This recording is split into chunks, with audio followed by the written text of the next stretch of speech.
ಎಲ್ಲರಿಗೂ ಮತ್ತೊಮ್ಮೆ ಈ ವಿಡಿಯೋಕ್ಕೆ ಸ್ವಾಗತವನ್ನು ಹೇಳುತ್ತಾ, ಇಂದಿನ ಈ ಒಂದು ವಿಡಿಯೋದಲ್ಲಿ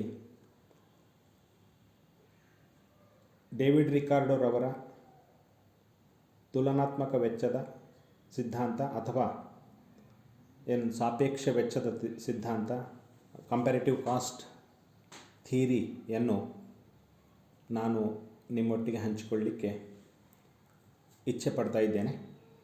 ಹಿಂದಿನ ಒಂದು ವಿಡಿಯೋದಲ್ಲಿ ಸಂಪ್ರದಾಯ ಪಂಥದ ಅಂತಾರಾಷ್ಟ್ರೀಯ ವ್ಯಾಪಾರದ ತತ್ವಗಳಲ್ಲಿ ಬರ್ತಕ್ಕಂಥ ವಿಚಾರಗಳು ಮತ್ತು ಆಡಮ್ ಸ್ಮಿತ್ರವರ ನಿರಪೇಕ್ಷ ವೆಚ್ಚದ ತತ್ವದ ವಿಚಾರವಾಗಿ ಕೆಲವು ಅಂಶಗಳನ್ನು ತಮ್ಮೊಟ್ಟಿಗೆ ಶೇರ್ ಮಾಡಿಕೊಳ್ಳಲಾಗಿತ್ತು.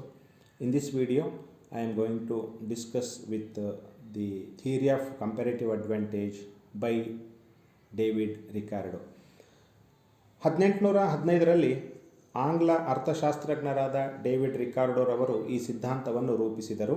ನಂತರ John Stuart Mill, Cairncross, Taussig, Haberler ಮುಂತಾದ ಆರ್ಥಿಕ ತಜ್ಞರು ಈ ಸಿದ್ಧಾಂತವನ್ನು ಮತ್ತಷ್ಟು ಸುಧಾರಣೆ ಮಾಡಿದರು.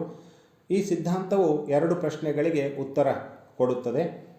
ಒಂದು, ಪ್ರತಿಯೊಂದು ದೇಶವು ಕೆಲವೇ ಸರಕುಗಳನ್ನು ಉತ್ಪಾದಿಸಿ ಅವುಗಳನ್ನು ಇತರ ದೇಶಗಳಿಗೆ ರಫ್ತು ಮಾಡಿ ಆ ರಾಷ್ಟ್ರಗಳಿಂದ ಇತರ ಸರಕುಗಳನ್ನು ಆಮದು ಮಾಡಿಕೊಳ್ಳುವುದೇಕೆ ಅನ್ನುವ ಪ್ರಶ್ನೆಗೆ ಉತ್ತರ, ಪ್ರತಿಯೊಂದು ದೇಶವು ತನ್ನದೇ ಆದಂತಹ ಒಂದು ಪ್ರತ್ಯೇಕೀಕರಣವನ್ನು, ಸ್ಪೆಷಲೈಸೇಷನನ್ನು ಹೊಂದಿರುತ್ತದೆ ಅಂತಕ್ಕಂಥ ಉತ್ತರ ಬರ್ತದೆ. ಎರಡನೇ ಪ್ರಶ್ನೆ ಏನು ಅಂತಂದರೆ, ಅಂತಾರಾಷ್ಟ್ರೀಯ ವ್ಯಾಪಾರದಲ್ಲಿ ಸರಕುಗಳ ವಿನಿಮಯ ದರವನ್ನು ಯಾವ ಅಂಶಗಳು ನಿರ್ಧರಿಸುವವು ಅನ್ನುವ ಈ ಪ್ರಶ್ನೆಗೆ ಉತ್ತರ ಹುಡುಕುತ್ತಾ ಹೋದಾಗ, ವಸ್ತುವಿನ ಉತ್ಪಾದನಾ ವೆಚ್ಚದಿಂದಾಗಿ ಬೆಲೆಗಳ ಮಟ್ಟದಲ್ಲಿ ಬದಲಾವಣೆಗಳುಂಟಾಗ್ತವೆ ಅಂತಕ್ಕಂಥದ್ದು, ಅಥವಾ ವಿದೇಶಿ ವಿನಿಮಯ ದರ ಅಲ್ಲಿ ಉಂಟಾಗ್ತದೆ ಅಂತಕ್ಕಂಥ ಉತ್ತರ ಇಲ್ಲಿ ಸಿಗ್ತದೆ. ಈ ತತ್ವದಲ್ಲಿ ರಿಕಾರ್ಡೋರವರು ಒಂದು ಹೆಜ್ಜೆ ಮುಂದೆ ಹೋಗಿ, ಯಾವುದೇ ಒಂದು ದೇಶಕ್ಕೆ ಎರಡು ಸರಕುಗಳ ಉತ್ಪಾದನೆಯಲ್ಲಿ ನಿರಪೇಕ್ಷ ಅನುಕೂಲವಿದ್ದಾಗಲೂ ವ್ಯಾಪಾರವು ಪ್ರಯೋಜನಕಾರಿಯಾಗಿರುತ್ತದೆ. ಯಾಕೆ ಅಂತಂದರೆ, ಹಿಂದೆ ಸ್ಮಿತ್ರವರು ಒಂದು ವಸ್ತುವನ್ನು ಉದಾಹರಣೆಗೆ ತೆಗೆದುಕೊಂಡು ತಮ್ಮ ಸಿದ್ಧಾಂತವನ್ನು ಮಂಡಿಸಿದರು. ಇಲ್ಲಿ ಎರಡು ವಸ್ತುಗಳನ್ನು ಇವರು ಗಣನೆಗೆ ತೆಗೆದುಕೊಂಡಿದ್ದಾರೆ. ಅಂದರೆ ಅಂತಹ ಸಂದರ್ಭದಲ್ಲಿ ನಿರಪೇಕ್ಷ ಅನುಕೂಲತೆಯ ಪ್ರಯೋಜನಗಳು ಹೇಗೆ ದೊರೆಯುತ್ತವೆ ಈ ಒಂದು ವ್ಯಾಪಾರಕ್ಕೆ ಅಂತಕ್ಕಂಥದ್ದನ್ನು ಇಲ್ಲಿ ಅವರು ಕೂಲಂಕುಷವಾಗಿ ಚರ್ಚೆ ಮಾಡಿದ್ದಾರೆ. ಇಂತಹ ಸಂದರ್ಭದಲ್ಲಿ ನಿರಪೇಕ್ಷ ಅನುಕೂಲತೆಯು ಎರಡೂ ದೇಶಗಳಲ್ಲಿ ಭಿನ್ನವಾಗಿರತಕ್ಕದ್ದು. ಆದರೆ ಒಂದು ವಸ್ತುವಿಗಿಂತ ಇನ್ನೊಂದು ವಸ್ತುವಿನ ಉತ್ಪಾದನೆಯಲ್ಲಿ ಸಾಪೇಕ್ಷ ಅಂದರೆ ಕಂಪ್ಯಾರಿಟಿವ್ ಆಗಿ ಅಧಿಕ ಅನುಕೂಲತೆ ಇರಬೇಕು ಎನ್ನುತ್ತಾರೆ ಡೇವಿಡ್ ರಿಕಾರ್ಡೋ. ಮುಂದುವರೆದು ಮತ್ತೊಂದು ಅರ್ಥದಲ್ಲಿ ಇದನ್ನೇ ಹೇಳುವುದಾದರೆ, ಎರಡೂ ಸರಕುಗಳ ಉತ್ಪಾದನಾ ವೆಚ್ಚದಲ್ಲಿ ಸಾಪೇಕ್ಷ ಭಿನ್ನತೆ ಇದ್ದರೆ ವ್ಯಾಪಾರವು ಅನುಕೂಲಕರವಾಗಿರುತ್ತದೆ ಅಂತಕ್ಕಂಥದ್ದು ಡೇವಿಡ್ ರಿಕಾರ್ಡೋರವರ ವಿಚಾರ. ಈ ಒಂದು ಸಿದ್ಧಾಂತದಲ್ಲಿ ನಮಗೆ ಕೆಲವೊಂದು ಊಹೆಗಳು ಬರ್ತವೆ.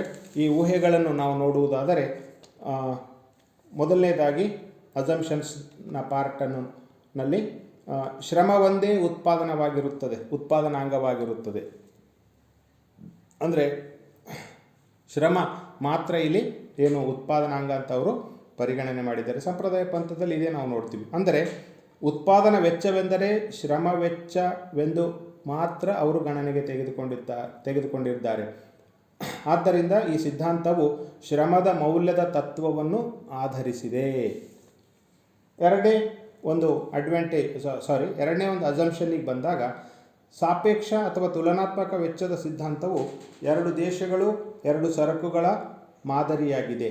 ಅಂದರೆ 2 nations or 2 countries and 2 products ಅನ್ನುವ ಒಂದು ಅಸಂಪ್ಷನನ್ನು ಹೊಂದಿದೆ, ಊಹೆಯನ್ನು ಹೊಂದಿದೆ. ಮೂರನೇದ್ದು, ಉತ್ಪಾದನಾಂಗಗಳು ದೇಶದ ಒಳಗಡೆ ಮುಕ್ತವಾಗಿ ಚಲಿಸಿ ಮತ್ತು ದೇಶದಿಂದ ಹೊರಗಡೆ ಅವು ಅಚಲನೆ ಏನಂತ ಹೇಳ್ತೀವಿ, ಇಮ್ಮೊಬಿಲಿಟಿ ಅಥವಾ ಅಚಲನೆಯನ್ನು ಹೊಂದಿವೆ ಅಂತಕ್ಕಂಥದ್ದು ಇಲ್ಲಿ ಇನ್ನೊಂದು ಇವರ ಊಹೆಯಾಗಿದೆ.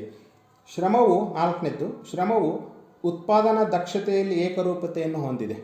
ಶ್ರಮವು ಉತ್ಪಾದನಾ ದಕ್ಷತೆ, ಲೇಬರ್ ಯೂನಿಟ್ಸ್ ಆರ್ ಹೋಮೋಜಿನಿಯಸ್ ಅಂತ ಇವರು ಇನ್ನೊಂದು ಊಹೆಯನ್ನು ಮಾಡಿಕೊಂಡಿದ್ದಾರೆ. 5ನೇದ್ದು, ಅಂತಾರಾಷ್ಟ್ರೀಯ ವ್ಯಾಪಾರಕ್ಕೆ ಯಾವ ನಿರ್ಬಂಧನೆಗಳಿಲ್ಲ, ನೋ ಟ್ರೇಡ್ ಬ್ಯಾರಿಯರ್ಸ್. ಸೊ ಅಂದರೆ ಫ್ರೀ ಟ್ರೇಡ್ ಇದೆ ಅಂತ ಅಲ್ಲಿ ನಾವು ಅರ್ಥೈಸ್ಕೊಳ್ಬೇಕು. ಈ ಸಿದ್ಧಾಂತವು ಸಾಗಣೆ ವೆಚ್ಚವನ್ನು ಗಣನೆಗೆ ತೆಗೆದುಕೊಂಡಿಲ್ಲ, there is no transportation cost. ಮುಂದುವರೆದು, ಸ್ಥಿರ ವೆಚ್ಚದ ನಿಯಮವು ಆಚರಣೆಯಲ್ಲಿರುತ್ತದೆ, ಆದ್ದರಿಂದ ಸರಾಸರಿ ವೆಚ್ಚವು ಸದಾ ಸ್ಥಿರವಾಗಿರುತ್ತದೆ ಈ ಒಂದು ಸಿದ್ಧಾಂತದಲ್ಲಿ. ಸಾಪೇಕ್ಷ ವೆಚ್ಚದ ಸಿದ್ಧಾಂತವು ಹಣದ ಗಾತ್ರದ ಸಿದ್ಧಾಂತವನ್ನು ಅವಲಂಬಿಸಿದೆ, ಆದ್ದರಿಂದ ಹಣದ ಪೂರೈಕೆ ಹೆಚ್ಚಳದಿಂದಾಗಿ ಬೆಲೆಗಳು ಏರುತ್ತವೆ ಎನ್ನುವ ಕಲ್ಪನೆಯನ್ನು ಈ ಸಿದ್ಧಾಂತ ಒಪ್ಪುತ್ತದೆ. ಇವೆಲ್ಲ ಈ ಸಿದ್ಧಾಂತದಲ್ಲಿ ಬರ್ತಕ್ಕಂತಹ ಏನು ಬೇರೆ ಬೇರೆ ಊಹೆಗಳಾಗಿವೆ. ಈ ಊಹೆಗಳ ಆಧಾರದಲ್ಲಿಯೇ ಈ ಸಿದ್ಧಾಂತ ತನ್ನ ತಳಹದಿಯನ್ನು ಸಾಧಿಸಿದೆ. ಸಾಪೇಕ್ಷ ವೆಚ್ಚದ ಸಿದ್ಧಾಂತವನ್ನು ಒಂದು ಉದಾಹರಣೆಯ ಮೂಲಕ ನಾವು ಇಲ್ಲಿ ನೋಡಬಹುದಾಗಿದೆ. ಭಾರತದಲ್ಲಿ 1 ಕ್ವಿಂಟಲ್ ಹತ್ತಿಯನ್ನು ಉತ್ಪಾದಿಸಲು 8 ದಿನಗಳ ಶ್ರಮ ಅವಶ್ಯವಿದೆ.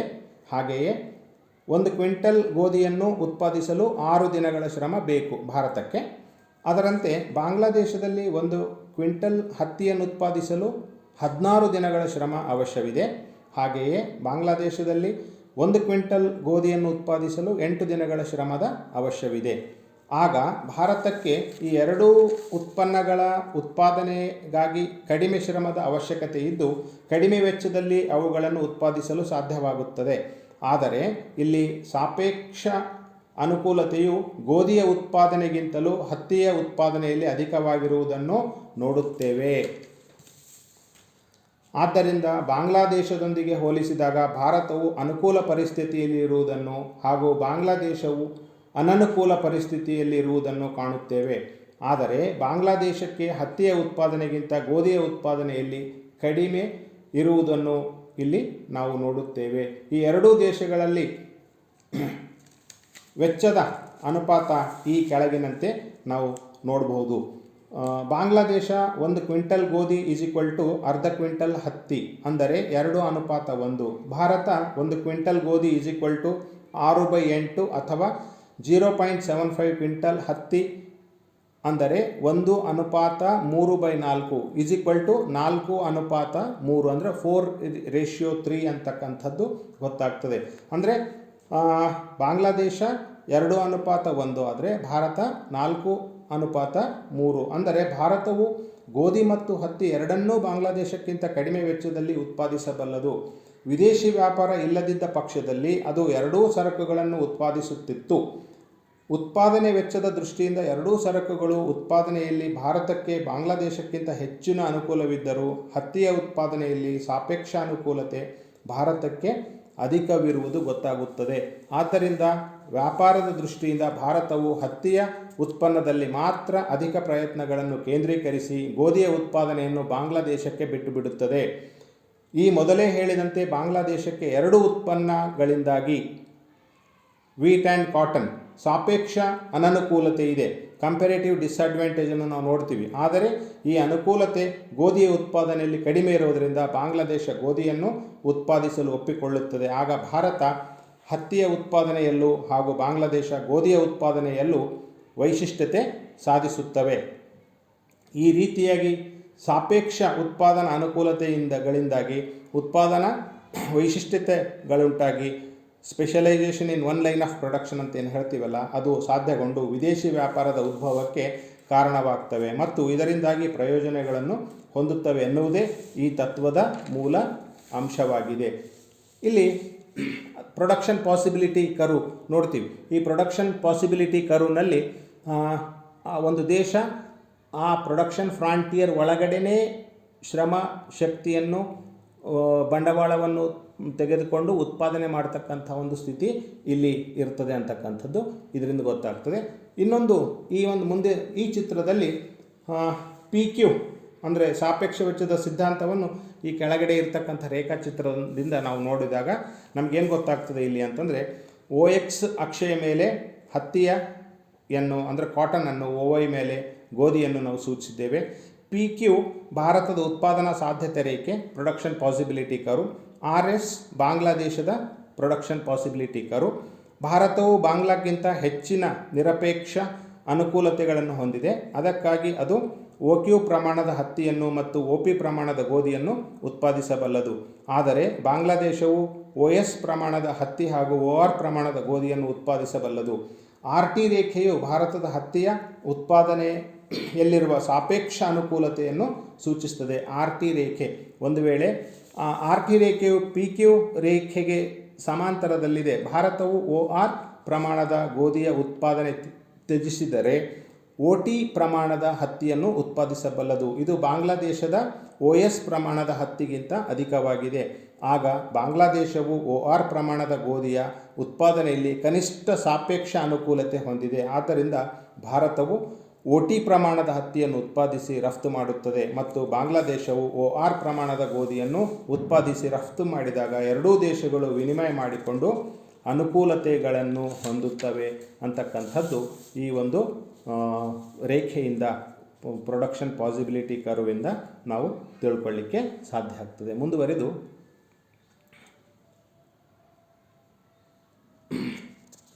ಇದರ ಪ್ರಯೋಜನಗಳು, ಅಡ್ವಾಂಟೇಜಸ್ ಆಫ್ ಡೇವಿಡ್ ರಿಕಾರ್ಡೋ ರವರ ಸಾಪೇಕ್ಷ ವೆಚ್ಚದ ಸಿದ್ಧಾಂತವನ್ನು ನೋಡುವುದಾದರೆ, ಮೊದಲನೇದಾಗಿ ಅಂತಾರಾಷ್ಟ್ರೀಯ ವ್ಯಾಪಾರವು ಉತ್ಪಾದನೆಯಲ್ಲಿ ವೈಶಿಷ್ಟ್ಯದ ಸಾಧನೆಗೆ ಅವಕಾಶ ಕಲ್ಪಿಸಿಕೊಟ್ಟಿದೆ. ಅಂದರೆ ವಿಶೇಷತೆಯನ್ನು ಇಲ್ಲಿ ಗಣನೆಗೆ ತೆಗೆದುಕೊಳ್ಳಲಾಗುತ್ತದೆ. ಅಂದರೆ ಪ್ರತಿಯೊಂದು ದೇಶವು ತಾನು ಉತ್ಪಾದಿಸಿರುವ ವಸ್ತುವಿನ ವೆಚ್ಚವು ಸಾಪೇಕ್ಷವಾಗಿ ಕಡಿಮೆ ಇರುವಂತೆ ನೋಡಿಕೊಳ್ಳುತ್ತದೆ. ಅಂದರೆ ಇದರಿಂದ ಲಾಭ ಆಗ್ತಕ್ಕಂಥದ್ದನ್ನು ಈ ಸಿದ್ಧಾಂತ ಹೇಳ್ತದೆ. ಎರಡನೇದಾಗಿ, ದೇಶಗಳ ನಡುವಿನ ಉತ್ಪಾದನೆಯು ಬೃಹತ್ ಉತ್ಪಾದನೆಗೆ ಎಡೆ ಮಾಡಿಕೊಡುತ್ತದೆ. Gigantic quantity of output can be produced. ನಿರಂತರವಾಗಿ ಒಂದೇ ವಸ್ತುವಿನ ಉತ್ಪಾದನೆಯನ್ನು ಕೈಗೆತ್ತಿಕೊಳ್ಳುವುದರಿಂದ ವೈಶಿಷ್ಟ್ಯತೆಯ ಲಾಭಗಳುಂಟಾಗಿ scale of production, economies of scale ಅಂತ ಏನು ಹೇಳ್ತೀವಿ, ಇದರಿಂದಾಗಿ ಶ್ರಮ ವಿಭಜನೆಯು ಅನುಕೂಲತೆಗಳು ಉಂಟಾಗ್ತವೆ. ಅಲ್ಲಿ if we produce more output, ultimately the average cost of per unit of output will fall down ಅಂತಕ್ಕಂಥದ್ದು. ಅದರಿಂದ ಉತ್ತೇಜನ ದೊರೆತು ಉತ್ಪಾದಕರು ಹೆಚ್ಚಿನ ಪ್ರಮಾಣದ ಉತ್ಪಾದನೆಯನ್ನು ಇಲ್ಲಿ ಮಾಡಲಿಕ್ಕೆ ಅನುಕೂಲವಾಗ್ತದೆ. ಮೂರನೇದಾಗಿ, ಸಂಪನ್ಮೂಲಗಳ ದಕ್ಷ ಹಂಚಿಕೆಯಾಗ್ತದೆ.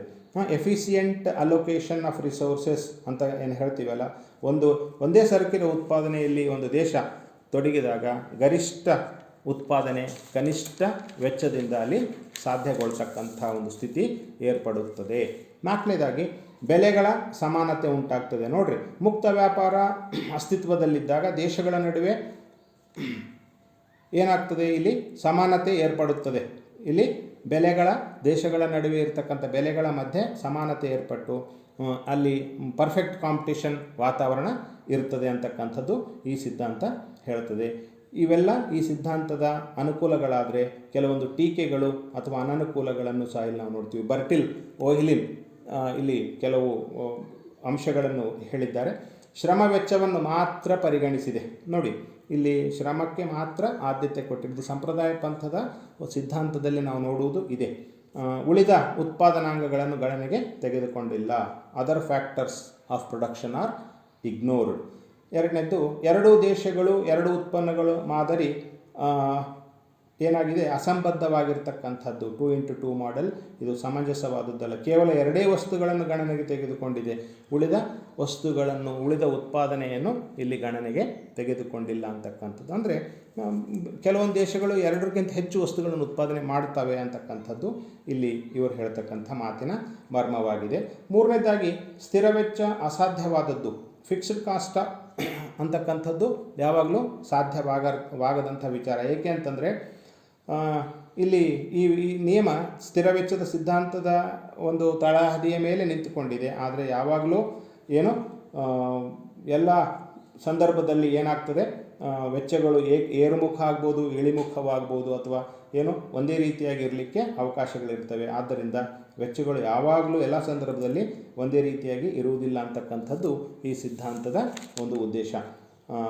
ಈ ಸಿದ್ಧಾಂತದ ಮೇಲೆ ಇರತಕ್ಕಂಥ ಒಂದು ಏನು ಅಪವಾದ ಅಂತಕ್ಕಂಥದ್ದು. ಆಮೇಲೆ ನೋ ಟ್ರಾನ್ಸ್ಪೋರ್ಟೇಷನ್ ಕಾಸ್ಟ್ ಅನ್ನುವ ಮಾತು ಕೂಡ ನಾವು ಊಹೆಗಳಲ್ಲಿ ನಾವು ನೋಡಿದ್ದೀವಿ. ಇಲ್ಲಿ ಇದು ಮಾತ್ರ ಸಾಗಣೆ ವೆಚ್ಚಗಳನ್ನು ಉಪೇಕ್ಷಿಸುವಂತಿಲ್ಲ. ಏಕೆಂದರೆ ಉತ್ಪಾದನಾ ವೆಚ್ಚದಲ್ಲಿಯೇ ಸಾಗಾಟ ವೆಚ್ಚಗಳು ಅಲ್ಲಿ ಸೇರಿಕೊಂಡಿರ್ತಕ್ಕಂಥದ್ದನ್ನು ನಾವು ನೋಡ್ತೀವಿ. ಆಮೇಲೆ ಇನ್ನೊಂದು ಏನು ಡಿಸಡ್ವಾಂಟೇಜ್ ಅಥವಾ ಒಂದು ಟೀಕೆ ಏನು ಅಂತಂದರೆ, ಉತ್ಪಾದನಾಂಗಗಳ ಚಲನೆ ಅಂದರೆ ಫ್ರೀ ಮೊಬಿಲಿಟಿ ಆಫ್ ಲೇಬರ್ ಅಂತಕ್ಕಂಥ ಮಾತಿಗೆ ಬಂದಾಗ, ಸಾಮಾನ್ಯವಾಗಿ ಉತ್ಪಾದನಾಂಗಗಳು ಆಂತರಿಕವಾಗಿ ಮುಕ್ತ ಚಲನೆ ಹೊಂದಿವೆ, ಆದರೆ ಬಾಹ್ಯವಾಗಿ ಅಚಲನೆಯನ್ನು ಹೊಂದಿವೆ. ಇದು ಸಮಂಜಸವಾಗಿರ್ತಕ್ಕಂಥದ್ದಲ್ಲ. ಭಾರತದಂತಹ ದೇಶದ ಶ್ರಮಿಕರು ಯುರೋಪ್ ಖಂಡದಲ್ಲಿ, ಆಫ್ರಿಕಾ ಖಂಡದಲ್ಲಿ, ಆಸ್ಟ್ರೇಲಿಯಾದಲ್ಲಿ, ಏಷ್ಯಾ ಖಂಡದಲ್ಲಂತೂ ಸರಿ ಹೀಗೆ ಪ್ರಪಂಚದಾದ್ಯಂತ ಭಾರತ ದೇಶದ ಜನರು ವಾಸ ಮಾಡ್ತಿದ್ದಾರೆ ಅಂದಾಗ ಈ ಒಂದು ಏನು ಅಚಲನೆ ಇರ್ತದೆ ಅಂತಕ್ಕಂಥದ್ದು ಸರಿಯಾದಂಥ ಒಂದು ವಾದವಲ್ಲ ಅಂತಕ್ಕಂಥ ಒಂದು ಟೀಕೆ ಕೂಡ ಇಲ್ಲಿ ನಮಗೆ ಕಾಣಿಸ್ತದೆ. 6ನೇ ಮಾತಿಗೆ ಬಂದಾಗ, ಪರಿಪೂರ್ಣ ವೈಶಿಷ್ಟ್ಯತೆ ಸಾಧ್ಯವಿಲ್ಲ. ಒಂದು ದೊಡ್ಡ ದೇಶ ಮತ್ತೊಂದು ಚಿಕ್ಕ ದೇಶದ ನಡುವೆ ಸಂಪೂರ್ಣವಾಗಿ ವ್ಯಾಪಾರ ಸಾಧ್ಯವಾಗುವುದಿಲ್ಲ. ಏಕೆಂದರೆ ಚಿಕ್ಕ ರಾಷ್ಟ್ರ ದೊಡ್ಡ ದೇಶದ ಎಲ್ಲ ಹೆಚ್ಚುವರಿ ಉತ್ಪನ್ನಗಳನ್ನು ಖರೀದಿಸಲಿಕ್ಕೆ ಸಾಧ್ಯವಾಗುವುದಿಲ್ಲ ಅಂತಕ್ಕಂಥದ್ದು. ಅದಕ್ಕಾಗಿ ಪರಿಪೂರ್ಣ ವೈಶಿಷ್ಟ್ಯತೆ ಅಂದರೆ ಯಾವೊಂದು ದೇಶ ತನ್ನಲ್ಲಿರ್ತಕ್ಕಂಥ ಸಂಪನ್ಮೂಲಗಳನ್ನು ಪೂರ್ತಿ ಪ್ರಮಾಣದಲ್ಲಿ ಬಳಸಿ ಹೆಚ್ಚಿನ ಗಾತ್ರದ ಉತ್ಪಾದನೆ ಮಾಡಿ ಇನ್ನೊಂದು ದೇಶದೊಂದೇ ವ್ಯಾಪಾರ ಮಾಡಿದಾಗ ಅಲ್ಲಿ ಆ ದೇಶ ಎಲ್ಲ ವಸ್ತುಗಳನ್ನು ಖರೀದಿ ಮಾಡುವಂಥ ಸ್ಥಿತಿಯಲ್ಲಿ ಇಲ್ಲದೆ ಹೋದಾಗ ಈ ಸಿದ್ಧಾಂತ ಏನು ಹೇಳಿಲ್ಲ ಅಂಥ ಒಂದು ಸಂದರ್ಭಗಳನ್ನು ಕುರಿತು ಅಂತಕ್ಕಂಥ ಒಂದು ವಿವಾದ ಅಥವಾ ಒಂದು ಟೀಕೆ ಇಲ್ಲಿ ನಾವು ನೋಡ್ತೀವಿ. ಮುಕ್ತ ವ್ಯಾಪಾರದ ಕಲ್ಪನೆ ತಪ್ಪಾಗಿರ್ತಕ್ಕಂಥದ್ದು. ಸಾಪೇಕ್ಷ ವೆಚ್ಚದ ಸಿದ್ಧಾಂತವು ಮುಕ್ತ ವ್ಯಾಪಾರವನ್ನೇ ಅವಲಂಬಿಸಿದೆ. ಏಕೆಂದರೆ ಆಮದು ರಫ್ತುಗಳ ಮೇಲೆ ಅನೇಕ ರೀತಿಯ ನಿರ್ಬಂಧನೆಗಳನ್ನು ಹೇರಲಾಗುತ್ತದೆ. ಯಾಕೆ ಅಂತಂದರೆ ಮುಕ್ತ ವ್ಯಾಪಾರದಿಂದ ಅನೇಕ ಸಂಕಟಗಳು ಕೆಲವೊಂದು ದೇಶಗಳಿಗೆ ಉಂಟಾಗಿರುವುದನ್ನು ನಾವು ನೋಡಿದ್ದೀವಿ. ಇನ್ಫ್ಯಾಂಟ್ ಇಂಡಸ್ಟ್ರಿ ಆರ್ಗ್ಯುಮೆಂಟ್ ಅಂತ ಬರ್ತದೆ. ಸೊ ಅದು ಪ್ರೊಟೆಕ್ಷನ್ ಟ್ರೇಡ್, ತನ್ನ ಕೈಗಾರಿಕೆಗಳನ್ನು ಅದನ್ನು ಪ್ರೊಟೆಕ್ಟ್ ಮಾಡಲಿಕ್ಕೇ ಬೇಕು. ಹಾಗಿದ್ದಾಗ ಆ ಕೈಗಾರಿಕೆಗಳಲ್ಲಿ ಉಳಿತವೆ. ಅದಕ್ಕಾಗಿ ಇದು ಕೂಡ ಒಂದು ಟೀಕೆ ಇದೆ ಅಂತಕ್ಕಂಥದ್ದು ನಾವು ನೋಡ್ತೀವಿ. 8ನೇದು supply side or one sided. ಪೂರೈಕೆಯ ಭಾಗವನ್ನು ಮಾತ್ರ ಇಲ್ಲಿ ಗಣನೆಗೆ ತೆಗೆದುಕೊಳ್ಳಲಾಗಿದೆ, ಬೇಡಿಕೆಯನ್ನು ಕಡೆಗಣಿಸಿದೆ. ಅಂದರೆ ಪೂರೈಕೆಯಷ್ಟೇ ಬೇಡಿಕೆಯೂ ಸಹ ಮಹತ್ವ ಹೊಂದಿದೆ ಎನ್ನುವ ವಿಷಯ ಈ ಸಿದ್ಧಾಂತ ಮರೆತಿದೆ ಅಂತಕ್ಕಂಥದ್ದು ಇಲ್ಲಿ ನಮಗೆ ಗೊತ್ತಾಗ್ತದೆ. ಮುಂದುವರೆದು ಪರಾವಲಂಬನೆಯ ಒಂದು ಭಯ ಅಥವಾ ಪರಾವಲಂಬನೆ ಇದು ಒಂದು ಅಪಾಯಕಾರಿ ಅಂತಕ್ಕಂಥ ಮಾತು. ಕೆಲವೊಂದು ಉತ್ಪನ್ನಗಳು, ಅದರಲ್ಲೂ ರಕ್ಷಣಾ ಕ್ಷೇತ್ರಕ್ಕೆ ಸಂಬಂಧಪಟ್ಟಿರ್ತಕ್ಕಂಥ ಉತ್ಪನ್ನಗಳು ಆಮದು ಮಾಡಿಕೊಳ್ಳುವಾಗ ಹೆಚ್ಚಿನ ಅವಲಂಬನೆ ಸರಿಯಾದುದಲ್ಲ. ಹೀಗೆ ಇವೆಲ್ಲ ಇದಕ್ಕೆ ಇರ್ತಕ್ಕಂಥ ಅಪವಾದಗಳು. ಆಮೇಲೆ ಕೊನೆಯದಾಗಿ ಉಪಸಂಹಾರಕ್ಕೆ ನಾವು ಬಂದಾಗ, ಏನೆಲ್ಲ ಈ ಸಿದ್ಧಾಂತದ ವಿರುದ್ಧ ಟೀಕೆಗಳು ಬಂದಾಗ್ಯೂ ಸಹ ಡೇವಿಡ್ ರಿಕಾರ್ಡೋ ಅವರ ಸಾಪೇಕ್ಷ ವೆಚ್ಚದ ಸಿದ್ಧಾಂತವು ಅಂತಾರಾಷ್ಟ್ರೀಯ ವ್ಯಾಪಾರದಲ್ಲಿ ತನ್ನದೇ ಆದಂಥ ಒಂದು ಔಚಿತ್ಯತೆಯನ್ನು ಹೊಂದಿದೆ. ರಕ್ಷಣಾ ವ್ಯಾಪಾರದ ವಿರುದ್ಧವಾಗಿ ಮುಕ್ತ ವ್ಯಾಪಾರದ ಶ್ರೇಷ್ಠತೆಯನ್ನು ಈ ತತ್ವ ಎತ್ತಿ ಹಿಡಿದಿದೆ. ಅಲ್ಲದೆ ಯಾವ ದೇಶಕ್ಕೆ ಯಾವ ಉತ್ಪನ್ನ ಸರಿಹೊಂದುವುದೋ ಆ ವಸ್ತುವಿನ ಉತ್ಪಾದನಾ ವೆಚ್ಚ ಸಾಪೇಕ್ಷವಾಗಿ ಕಡಿಮೆಯಾಗಿರುತ್ತದೆಯೋ ಅಂತಹ ವಸ್ತುವನ್ನು ಆಯ್ಕೆ ಮಾಡಿಕೊಂಡು ಆ ದೇಶ ವ್ಯಾಪಾರ ಮಾಡಿದಾಗ ಆ ದೇಶಕ್ಕೆ ಹೆಚ್ಚಿನ ಅನುಕೂಲತೆಗಳು ಉಂಟಾಗಿ ಸಂಪತ್ತಿನ ವೃದ್ಧಿಯಾಗಿ ಅದು ಹೆಚ್ಚಿನ ಆರ್ಥಿಕ ಗಟ್ಟಿತ್ವವನ್ನು, ಸ್ಥಿರತೆಯನ್ನು ಕಾಪಾಡಿಕೊಂಡು ಹೋಗಲಿಕ್ಕೆ ಸಾಧ್ಯ ಆಗ್ತದೆ ಅಂತಕ್ಕಂಥ ಮಾತನ್ನು ಹೇಳುತ್ತಾ ಈ ಒಂದು ವಿಡಿಯೋ ಇಲ್ಲಿಗೆ ಮುಕ್ತಾಯ ಮಾಡ್ತೀನಿ. ಎಲ್ಲರಿಗೂ ಮತ್ತೆ ವಂದನೆಗಳು ಮತ್ತು ಧನ್ಯವಾದಗಳನ್ನು ಹೇಳ್ತೇನೆ. ನಮಸ್ಕಾರ.